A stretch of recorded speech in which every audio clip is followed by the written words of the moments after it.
కేంద్రంలోని గత కాలంలో ఎస్సీ కార్పొరేషన్ దరఖాస్తు చేసుకున్న వాళ్లకు రాజీవ్ యువశక్తిలోని ప్రాధాన్యత కల్పించాలని దళిత బహుజన ఫ్రంట్ రాష్ట్ర కార్యదర్శి మెట్ల శంకర్ ఈ సందర్భంగా ఆయన అన్నారు.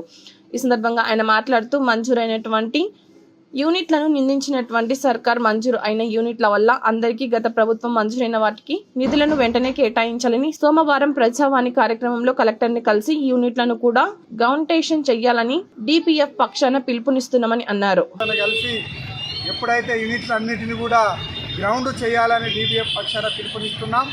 ఎందుకంటే గత 3-4 సంవత్సరాల నుంచి బ్యాంకు వాళ్ళ చుట్టూ తిరిగి వాళ్ళని రిక్వెస్ట్ చేసుకొని కాన్సెంట్ తీసుకొని ఎంతో ప్రయాసాలు పడి యూనిట్లు మంజూరు చేసుకున్న వాటిని ఈరోజు తెలంగాణ గవర్నమెంట్ క్యాన్సిల్ చేయడం ఇది సిగ్గుసేటు.